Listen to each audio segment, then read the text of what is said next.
Recording first. Okay. So we are discussing hypothesis testing, right? And here we have a example: pencil making machine producing the pencils of the average length 15 centimeter. But after the some maintenance or whatever that may be, one worker claimed that that is no longer producing the pencils of the 15 centimeter long.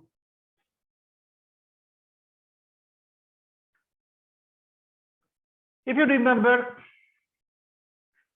what is the null hypothesis? Null hypothesis. Are you able to see this slide? Yes, doctor. Yes. Okay. Null hypothesis is currently accepted value for the given parameter. Okay. Currently accepted. What is the currently accepted here? It is suppose that or believe that the average length of the pencil is 15 centimeters.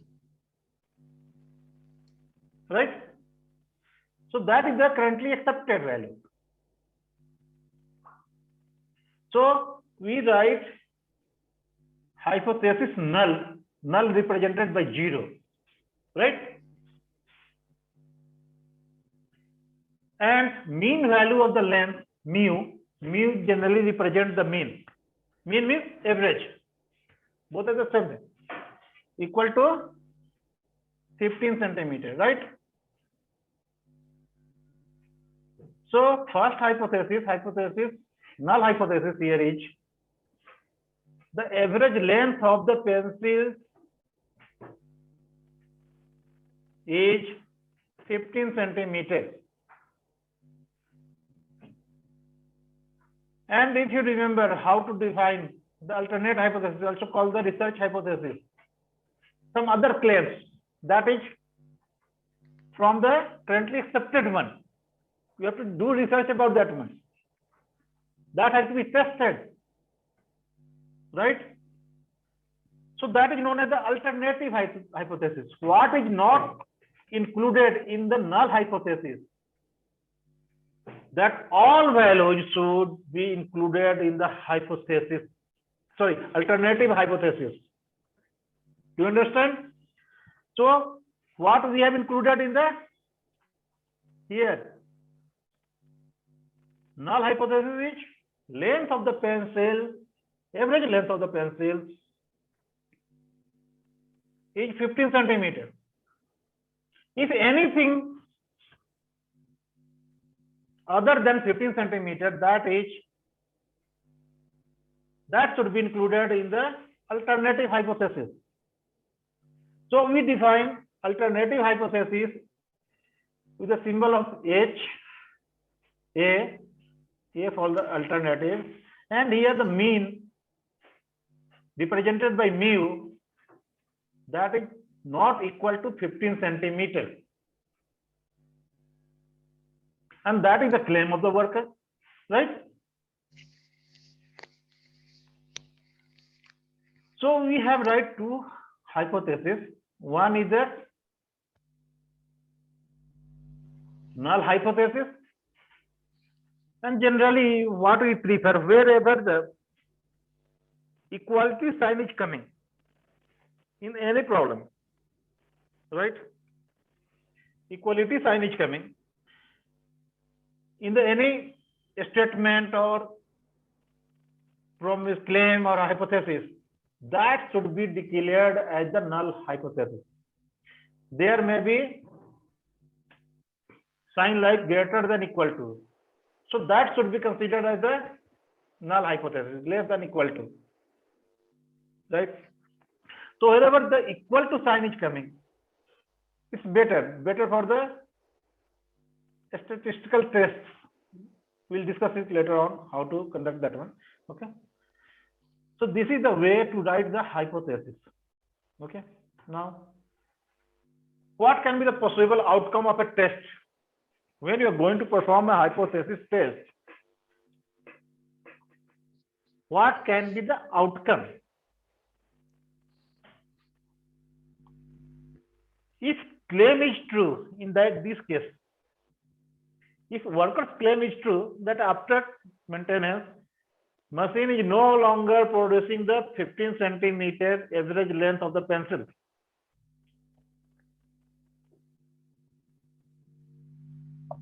So you can reject the null hypothesis.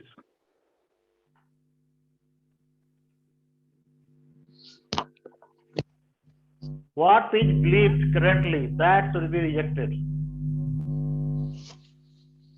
Further, we can't believe that one. That machine is able to produce the pencil of the 15 centimeter average length. Or second thing can happen, that we fail to reject the null hypothesis. That means we are sticking with the previous value of the average length 15 centimeter. No, there is no change.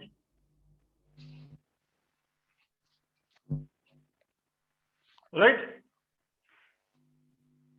Like in this figure, if your sample value is coming into this region,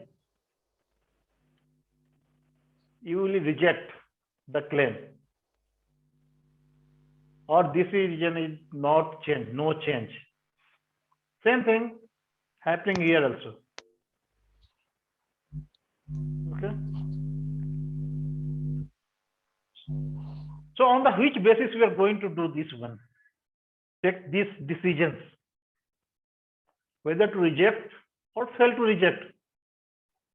Here we are not going to confirm anything, mind it. We are not going to say that, okay, this is true, this is false. You can't be sure about 100% falseness or the truthfulness of anything. That depends on our confidence level, significance level, like that way. That's why another term comes in this one, statistically significant. How much you confident about the particular decision? Reject or fail to reject, like that. So on the basis of the test statistics, what is the test statistic? That calculated for the sample data, whatever sample data you have about a particular parameter, let's say length of the pencil. We take the some sample out of that process, measure their length, let's say 50 samples, get the average value, and then calculate the test statistics by using the formula for a given distribution. If there is a normal distribution you are using, use that formula from the normal distribution. If the t distribution, you can use that one.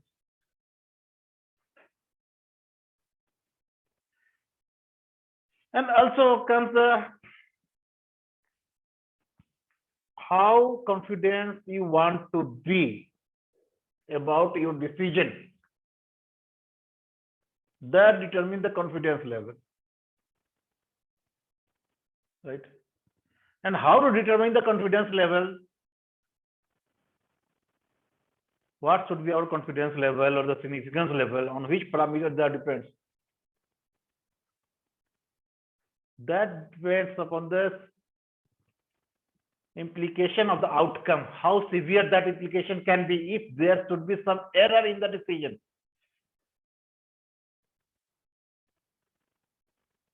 We'll see later on how to choose significance level and the confidence level, always chosen by the researcher. You are going to select that level for a particular testing, right? But there are some guidelines, some basis on which you can select a particular confidence level. Okay, we'll discuss that. So let's say we collected the sample of the 50 pencil in terms of the length, get the average value, and calculate the test statistics. Now here, let's say from the different shifts, shift 1, 2, 3, 4, 5. From the each shift,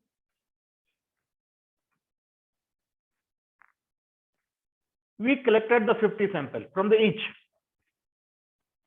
So in the first step, the average value, let's say we get 15.24. What would be your decision? If you are getting the 15.24, can we say that there is a significant change in the average length? Yeah. Unmute your microphone. Please participate. If you are getting 15.24 as the average length, and it is believed that average length is 15 centimeter, this is not a major deviation. We are taking a sample, right? Not doing the measurement of the whole the population, all the pencil produced in a particular shift. We have taken only the 50 out of that one. So that sample average may be different from the population average, and there is a well established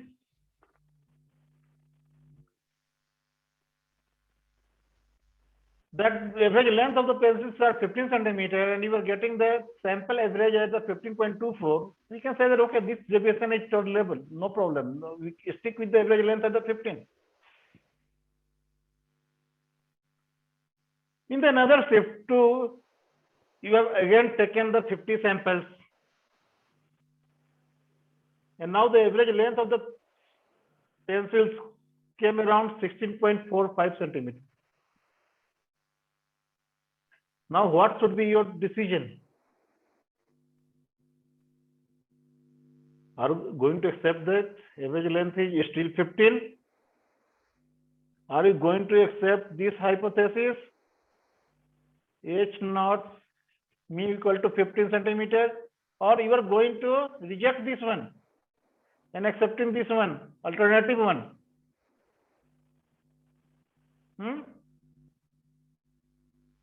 Here you can be a little confused whether to reject the null hypothesis or fail to reject. In shift 3, the average length of the sample is coming around 19.95, around 20. And generally believed that the average length should be 15. There is a lot of deviation. So here we are more likely to reject the null hypothesis, right? Isn't so? Here, looking upon this sample, we are more likely to reject the null hypothesis. Another shift, another sample, and another sample average, that is 17.69. Here we may be confused. Here we are more likely to reject in the shift 5, that is 21.55. Why I'm talking about these values? If you remember the Johnny's example, if you are taking the mean around 15,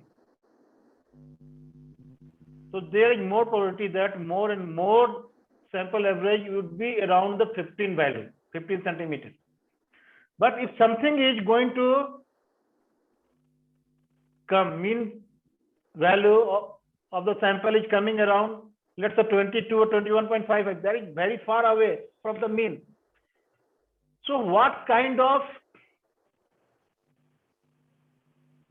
event that is happening? That is a less likely to be happen event is happening. Extreme value you are getting. The probability of happening these events are very less. Rarest of rare. And if the rarest of rare is happening, that means whatever claim you are making, that is not true. Understood?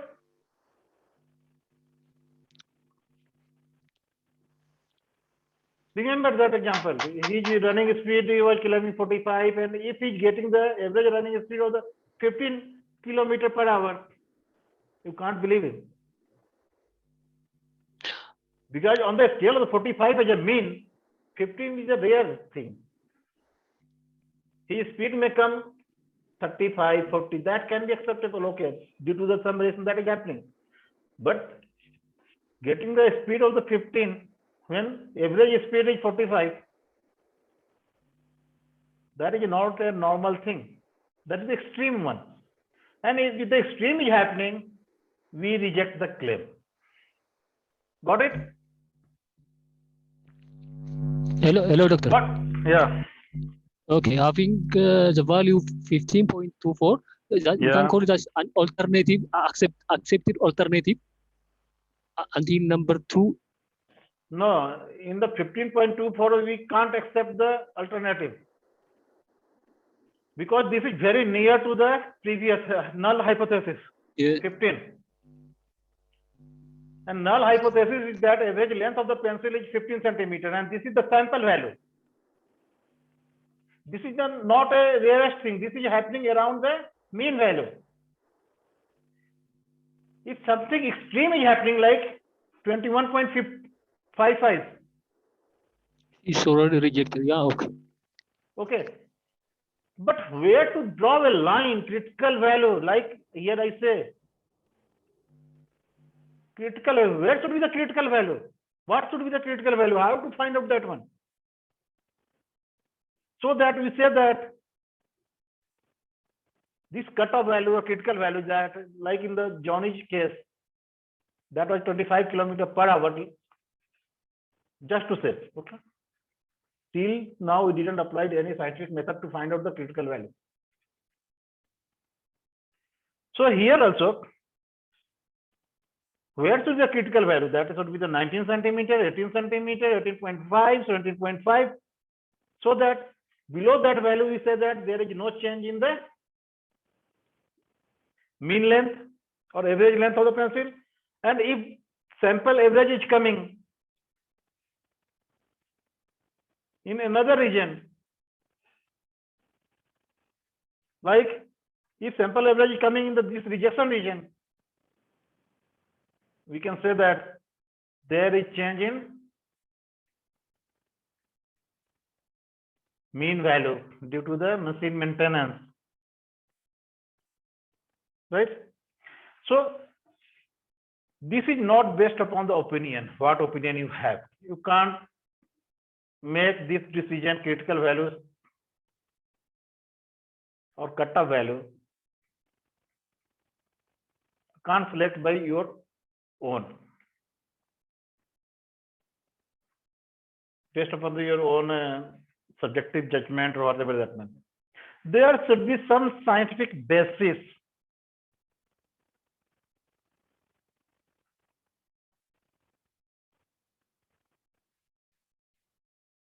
right?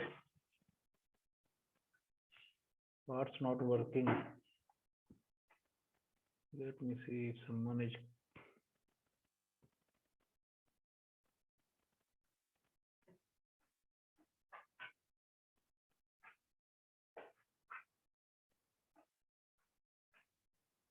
Okay, yeah. So how to fix that value so that we can be sure that, okay, below this we can reject, above this we can accept if the sample average coming like this. That is the testing we are doing based upon the sample average, right? Now that depends upon the level of confidence we want to have.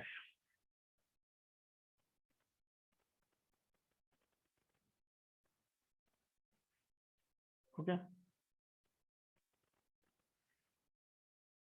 What is the level of confidence? How confident we are about our decision.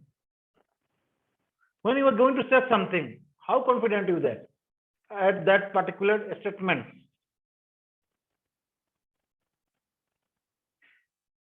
Are you able to see the slides?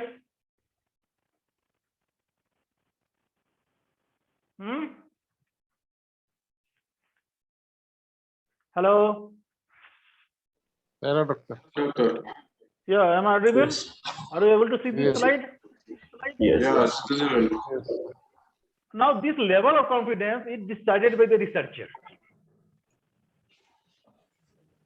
You are supposed to decide what should be the confidence level for your test, your experimentation.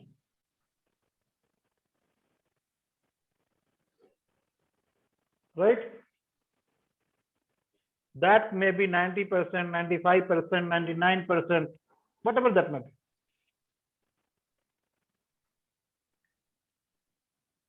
Okay, one question generally that is asked.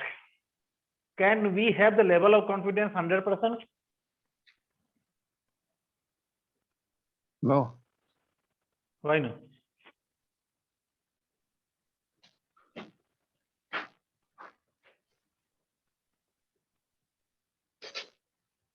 Why not? There should be 100% level of confidence or confidence level. What is the practical implication of that one? Practically, how we are going to visualize that one? If level of confidence is 100%, means you are sure about each and every outcome,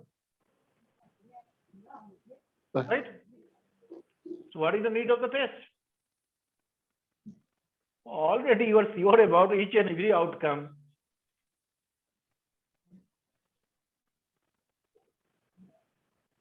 Already your claim is accepted.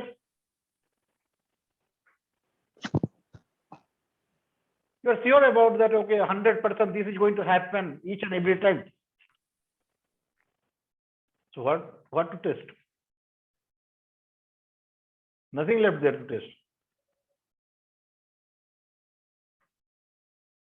Right?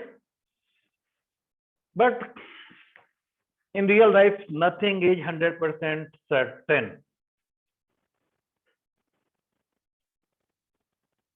How much effort you can put in any activity, you can't be certain about the expected outcome. Outcome may vary from there may be minor variation or the major variation, but there should be variation.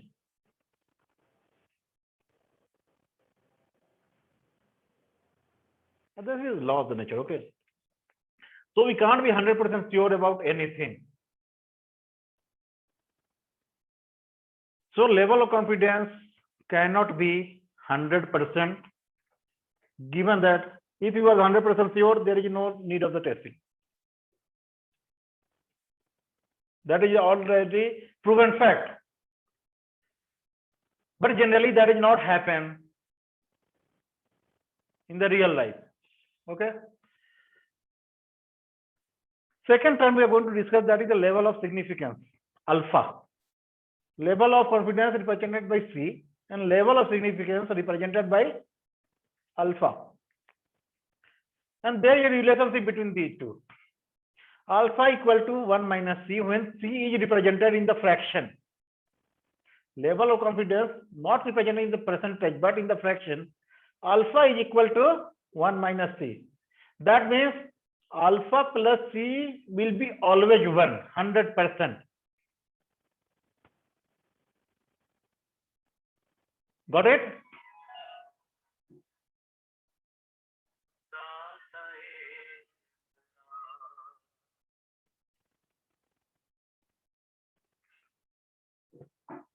So, if the level of confidence is 95%, then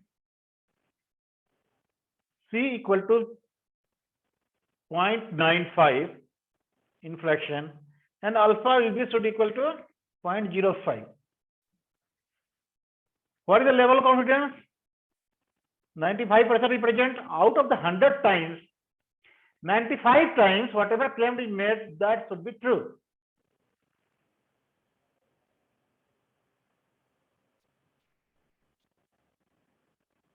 Let's say you are going to tell that a Ethiopian man has a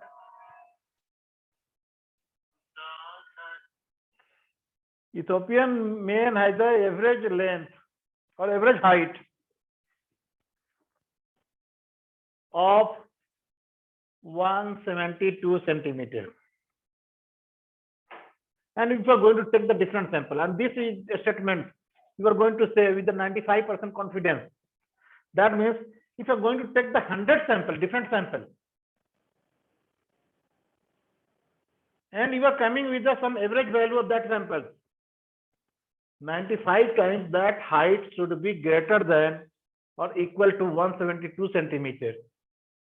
And only in the 5 or less than that cases that should fail, or less than that one. Got it? So that is the level of confidence, right? And level of significance is just because it's why we are discussing the level of confidence and how that is going to play important role. Now come to an example how that is going to. Here, let's say there is if you're a judge, okay, you have to make some decision. Sorry, I'm not able to draw it with this particular. You are going to judge something.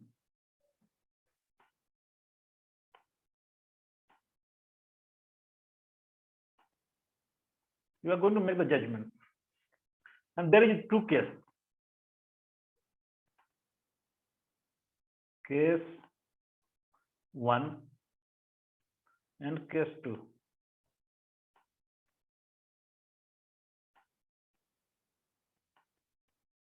Case 1 is some sort of the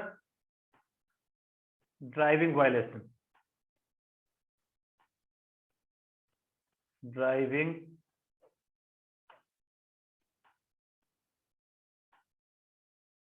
violation.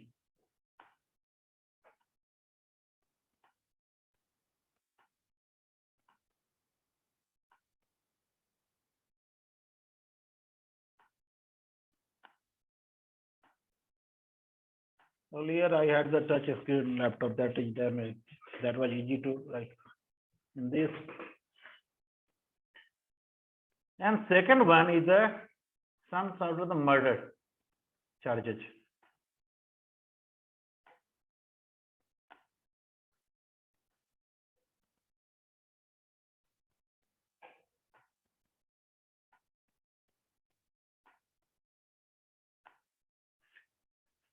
Okay. If your decisions here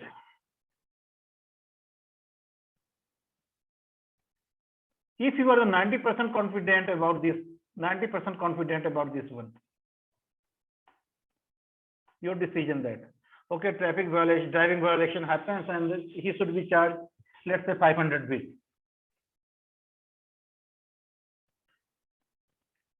Later maybe it is proven that, or it is observed that maybe you are going to make some mistake. Mistake can happen. That is not the errors. We have the two type of errors here. Type 1 error and type 2 error. We'll discuss in the next class, okay? So if 90% confident about your decision that okay, he has done some sort of driving violation and so he should be fined 500 bill.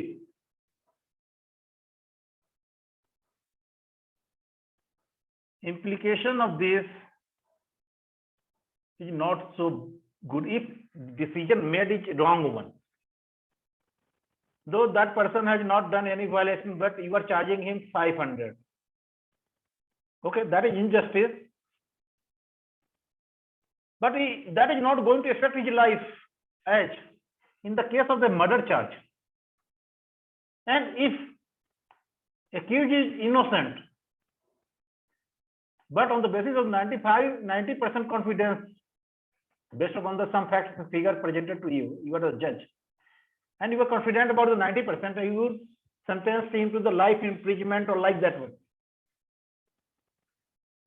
Suppose here you are only 90% confident, 10% chances that he is innocent.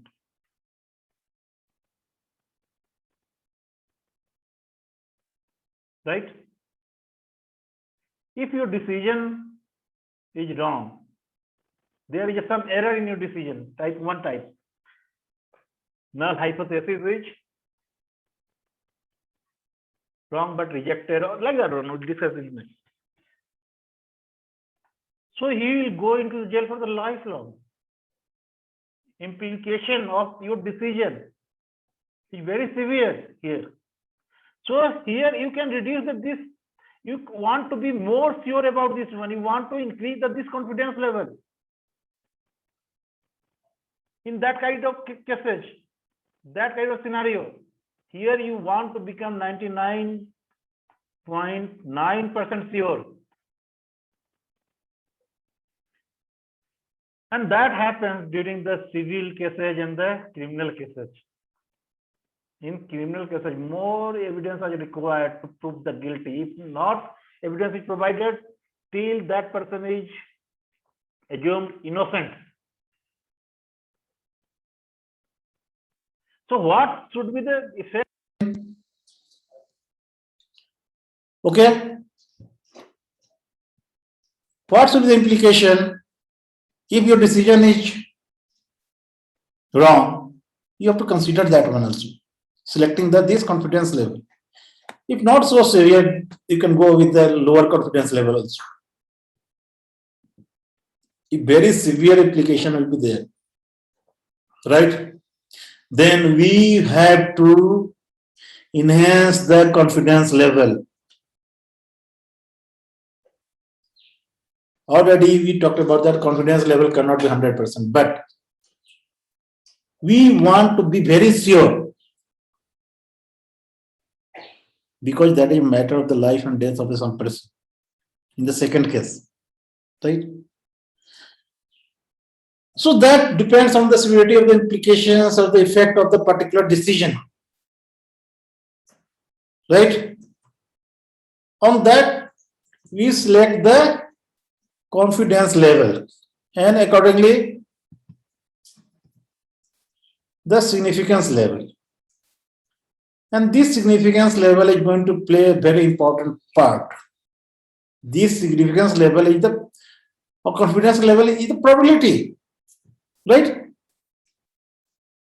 And total probability is alpha plus c equal to 1.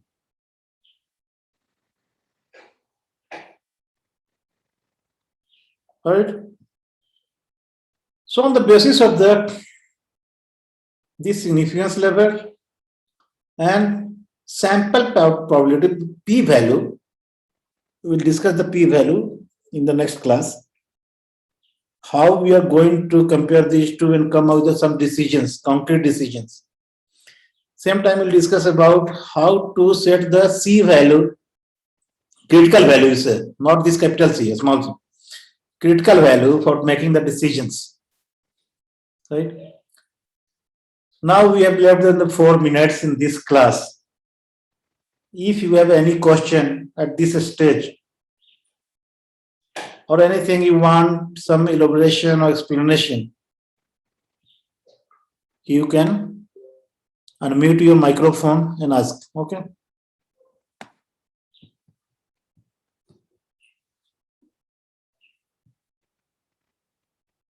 The platform will be open for any kind of questions or discussion.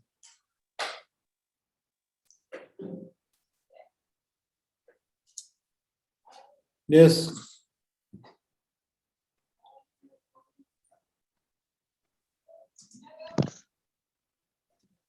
Doctor, Yes. I don't understand the last example. Hmm? The last example, it's not clear.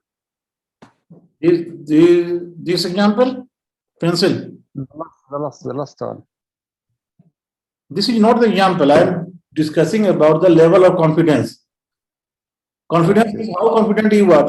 If you are 95% confident, means if there is 100 items, 100 tests conducted, and you sure that in 95% time, whatever your claim is, that going to be true, right? So that is known as the confidence level. How much confident about your decision? Let's say you are saying that average height of the Ethiopian people is 172 centimeter. Okay. And you are saying that I am 90% confident about this one. Means if you are going to take the 100 samples of Ethiopian man. 100 samples. The mean of the sample should be 90 times out of 100 times, 90 times that should be 172 or greater than that, right? And only 10 or less than 10 times that should be less than that one. Because you are saying that average height of the Ethiopian male of people is 172 centimeter or more than that, okay? With a 90% confidence level. So, and there is a relationship between the level of significance and the confidence. Already I explained that one. Now, I have taken one example, how to determine this confidence level. On which factor this depends? That depends on the severity of your claim or a statement or effect. What can happen? Like we have taken that example. Let's say you are a judge and there is two cases. Case 1, case 2. Right? In case 1, there is a simple offense, driving violation. Here you don't want to be so sure, so confident about your decision because the implication is not life-threatening. So here with the lower confidence level you can go. If your judgment is not good, not justified, there should not be so much implication on that person. Only some fine and etc. Although he has not done any crime. But second charge is the murder charge, let's say.